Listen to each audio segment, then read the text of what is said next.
Hello friends, welcome back to our YouTube channel.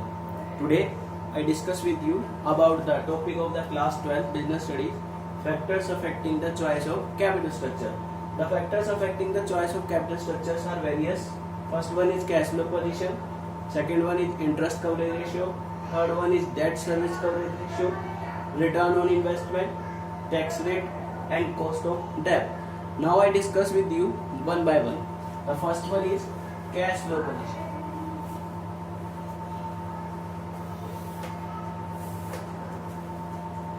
First factor which affect the requirement of the capital structure, first one is cash flow position. Cash flow are of two types, means cash inflow and cash outflow.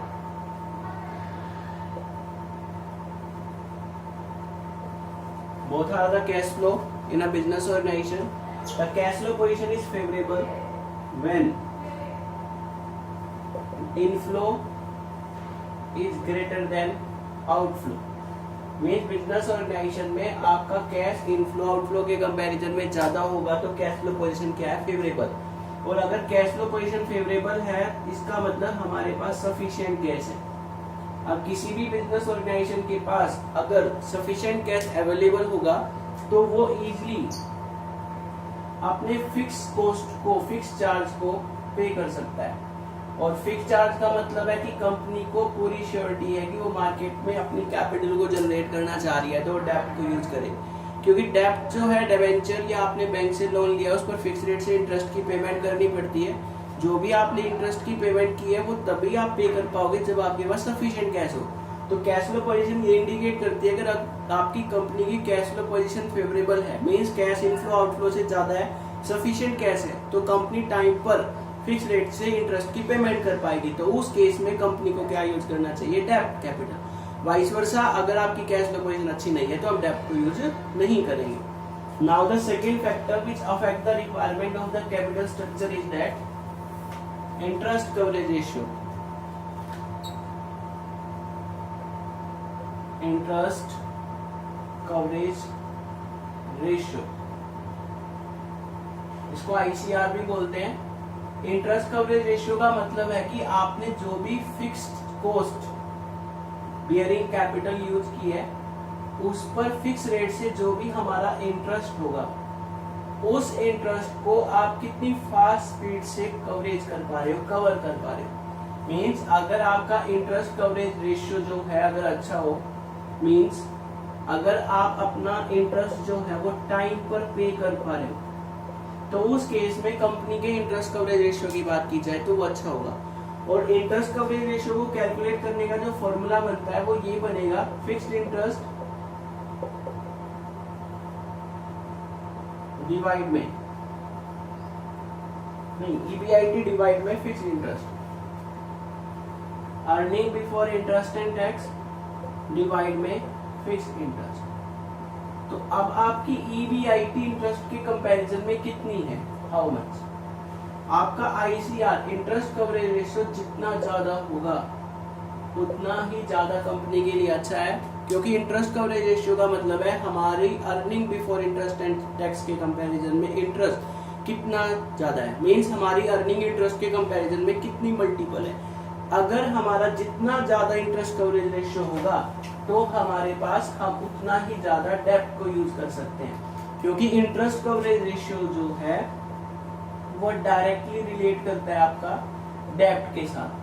अगर interest coverage ratio ज्यादा आ रहा है तो हम डेब्ट को भी क्या करेंगे, ज्यादा यूज करेंगे. बट कंपनी के अंदर एक प्रॉब्लम ये आती है कि हो सकता है कि आपका इंटरेस्ट कवरेज रेशियो ज्यादा हो, बट उस केस में हम सिर्फ ICR के बेस पर डिसाइड नहीं करते कि हमें डेब्ट यूज करना है.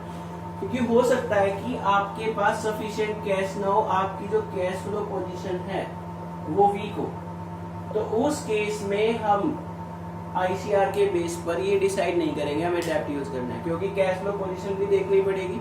अगर कैश फ्लो पोजीशन फेवरेबल नहीं है तो हम डेब्ट को यूज नहीं करेंगे. बट अगर इंटरेस्ट कवरेज रेशियो ज्यादा है और हमारी कैश फ्लो पोजीशन भी क्या हो, फेवरेबल हो, तब हम डिसाइड कर सकते हैं कि हमें डेब्ट को यूज करना है. क्योंकि हमारा इंटरेस्ट कवरेज रेशियो भी अच्छा है, टाइम पर हम फिक्स रेट से इंटरेस्ट की पेमेंट कर देंगे, हमारी कैश फ्लो पोजीशन भी अच्छी है, तो उस टाइम हम डेब्ट को यूज करेंगे। अदरवाइज डेब्ट को कंसीडर करने के लिए हमें आईसीआर के बेस पर ही डिसीजन नहीं लेना, हम आईसीआर के साथ साथ कैश फ्लो पोजीशन को भी कंसीडर करेंगे।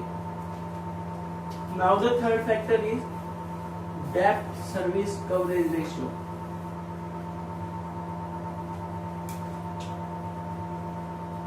डेब्ट सर्विस कवरेज रेशियो, इसको हम DSCR भी बोलते हैं। डेब्ट सर्विस कवरेज रेशियो का मतलब है कि हमने जो भी डेब्ट कैपिटल जनरेट की है, चाहे वो हमने लोन की फॉर्म में की हो, चाहे वो हमने डिवेंचर इशू करके जनरेट की हो, उस डेब्ट कैपिटल को एक फिक्स टाइम के बाद हमें पे करना पड़ेगा। तो फिक्स टाइम के बाद अगर हमें अपनी डेब्ट कैपिटल को पे करना है तो उससे रिलेटेड ये रेशियो है डेब्ट सर्विस कवरेज रेशियो, कि हमारा DSCR हमें ये बताता है कि हम एक फिक्स टाइम के बाद अपनी जो फिक्स्ड अमाउंट है, जो भी हमारी डेब्ट कैपिटल है, उस डेब्ट कैपिटल को पे कर पाएंगे या नहीं। अगर हमारा डेब्ट सर्विस कवरेज रेशियो अच्छा है, ज्यादा आ रहा है, तो इसका मतलब हम टाइम पर अपनी डेब्ट कैपिटल की पेमेंट कर पाएंगे। तो उस होप से हम फ्यूचर में भी क्या करेंगे, डेब्ट कैपिटल को यूज कर लेंगे in the comparison of equity. इसके साथ साथ आपका जो DSCR है, ये ICR इंटरेस्ट कवरेज रेशियो की वीकनेस को भी खत्म करता है, क्योंकि इस केस में हमारा जो डेब्ट सर्विस कवरेज रेशियो है, अगर हम टाइम पर अपनी पेमेंट कर पा रहे हैं तो इसका मतलब हमारे पास सफिशिएंट कैश है। तो इस केस में ICR की जो वीकनेस है कि हमें कैश फ्लो पोजीशन को भी देखना पड़ता है, वो यहाँ हमें देखने की नीड नहीं है, क्योंकि DSCR अगर हमारा ज्यादा है तो वो कैश फ्लो पोजीशन को ही इंडिकेट कर रहा है, क्योंकि अगर हमारे पास सफिशिएंट कैश है तभी हम टाइम पर उसकी पेमेंट कर पा रहे हैं। अगर हमारे पास सफिशिएंट कैश नहीं होता तो हम उसकी टाइम पर पेमेंट नहीं कर पाते। तो इसलिए DSCR डेब्ट सर्विस कवरेज रेशियो जितना ज्यादा अच्छा होता है, हम उतनी ही ज्यादा डेब्ट कैपिटल को प्रेफर कर सकते हैं। और अगर डेब्ट सर्विस कवरेज रेशियो हमारा अच्छा नहीं है तो हम डेब्ट को इग्नोर करेंगे। वैसे हमारा डेब्ट सर्विस कवरेज रेशियो फेवरेबल ही आएगा, तभी हम कैपिटल स्ट्रक्चर में डेब्ट को प्रेफर करेंगे, अदरवाइज डेब्ट को प्रेफर नहीं किया जाता। यहाँ तक कोई डाउट हो, कोई बात समझ में नहीं आई, तो उस केस में हम नेक्स्ट देखेंगे। अब फोर्थ पॉइंट हमारा जो है, फोर्थ पॉइंट वो बनेगा हमारा टैक्स रेट।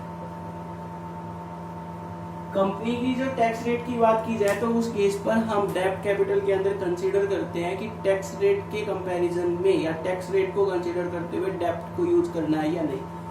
ये माना जाता है जितनी ज्यादा हमारी टैक्स रेट ज्यादा होगी, मोर टैक्स रेट, उतनी ही ज्यादा हम डेब्ट कैपिटल को यूज कर सकते हैं। क्यों? क्योंकि टैक्स रेट ज्यादा होने से डेब्ट कैपिटल की जो कॉस्ट है वो कॉस्ट क्या हो जाएगी, डिक्रीज हो जाएगी। क्योंकि टैक्स जो है वो हमेशा उस अमाउंट पे कैलकुलेट होता है जब हम अपने प्रॉफिट में से फिक्स रेट से इंटरेस्ट को माइनस कर दें। तो अगर हमारी टैक्स रेट ज्यादा है तो उससे हमारी डेब्ट पे जो कॉस्ट है वो कम आएगी। वो कैसे आएगी? फॉर एग्जाम्पल, अगर हमने 100 रुपीज का बैंक से लोन लिया है और हमारी अर्निंग भी जो है वो कितनी है, EBIT भी कितनी है हमारी, 100 रुपीज है। हमने जो लोन लिया है 10% की रेट से लिया है और हमारी जो टैक्स रेट है वो कितनी है, 30%।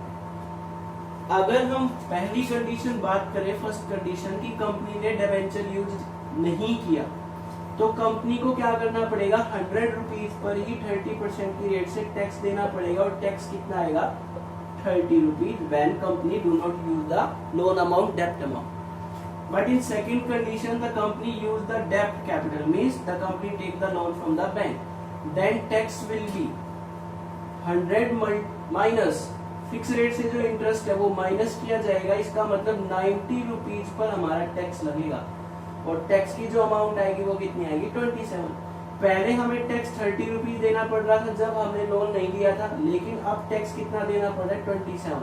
इसका मतलब हमारा जो टैक्स है वो कितने परसेंट से कम हो गया, 3%। तो इसका मतलब हमारी डेब्ट पर जो इंटरेस्ट रेट है वो 10% ना होकर हमने 3% का टैक्स कम दिया है, तो हमारी डेब्ट की इंटरेस्ट रेट कितनी होगी, 7%।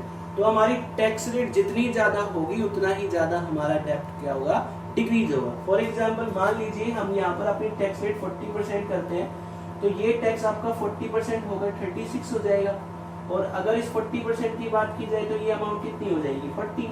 तो 40 माइनस 36, तो आपके जो है कितना हमने टैक्स कम दिया 4%। तो हमारी टैक्स की रेट जो है मतलब डेब्ट की जो रेट है वो कितने परसेंट हो गई 6%। तो जितनी ज्यादा टैक्स की रेट होगी उतना ही ज्यादा हमें क्या करना पड़ेगा, डेब्ट कम पे करना पड़ेगा, डेब्ट पे कॉस्ट कम आएगी, उसको बोलते हैं टैक्स रेट। तो टैक्स रेट के बेस पर भी अगर हमारी टैक्स रेट ज्यादा है तो हम डेब्ट को ज्यादा यूज करेंगे, क्योंकि डेब्ट को ज्यादा यूज करने से हमारी फिक्स रेट से जो इंटरेस्ट है वो करंट ईयर के प्रॉफिट को डिक्रीज कर देगी और हमारा टैक्स जो है वो कम लगेगा और कॉस्ट ऑफ डेब्ट जो है वो डिक्रीज हो जाएगी। Now the next point is ROI,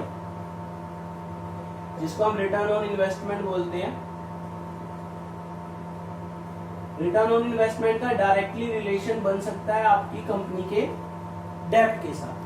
ROI का मतलब है, अगर हम उसको कैलकुलेट करना चाहें तो earning before interest and tax को अगर टोटल कैपिटल एम्प्लॉयड से डिवाइड कर दिया जाए, earning before interest and tax divide में टोटल कैपिटल एम्प्लॉयड मल्टीप्लाई 100, वो हमारी ROI कैलकुलेट करने का फॉर्मूला है।